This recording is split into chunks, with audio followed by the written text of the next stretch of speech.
G'day! Welcome back to another assembly episode, with today's kit being a Tamiya M41 Bulldog.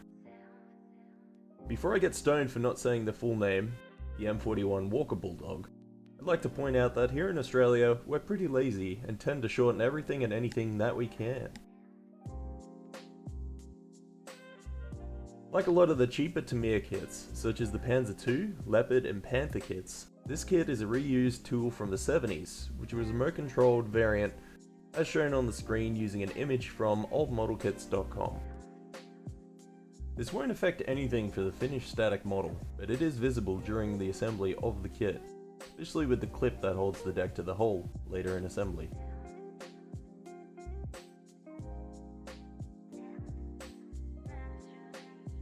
Having built this kit before, I do enjoy revisiting it, due to it being a pretty enjoyable quick kit, even if the details are a tad lacking in the modern market. But this is perfectly acceptable for the price point, in my opinion.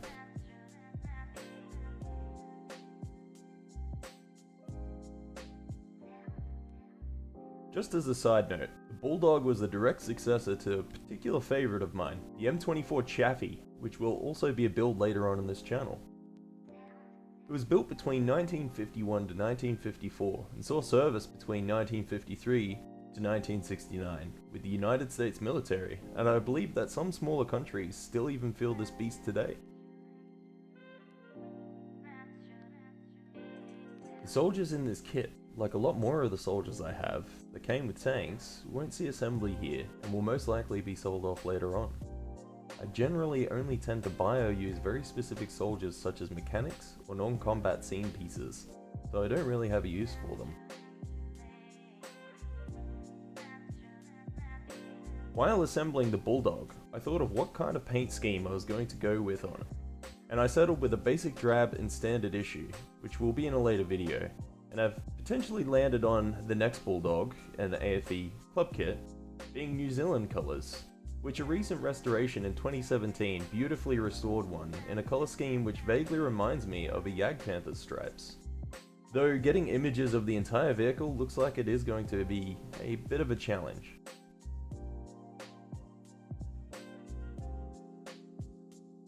Readily available here in Australia, the going price is generally fair between $20 to $25, but can often be found cheaper second-hand but unbuilt or during sales. I think that for the size and entertainment of this kit, that's a pretty fair price.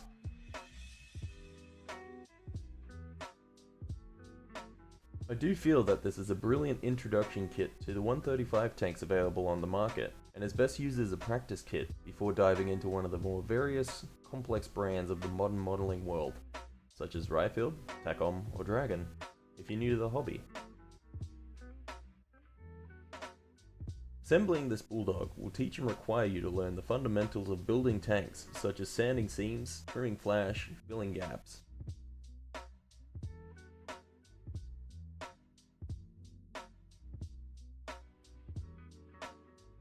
As with all of my tank assemblies, I tend to build the kit in its entirety, with the wheels and tracks being left out but assembled, along with anything that will later prevent my being able to access areas that need painting.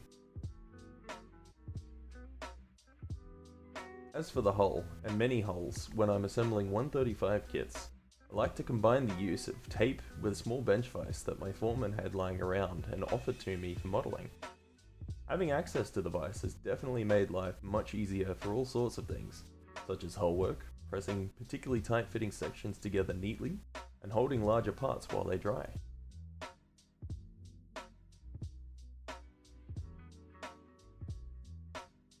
With the age of the tool used for this kit, you should be aware that some of the areas such as the two halves of the turret will need to be taped or clamped when being glued, as they don't line up quite perfectly. Personally, I use Tamiya's 6mm masking tape for just about everything, and I find it to be quite nice in quality and affordable in price. And that's enough rambling from me for the moment. I'm just going to leave you with the assembly for now.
And that's pretty much it for now.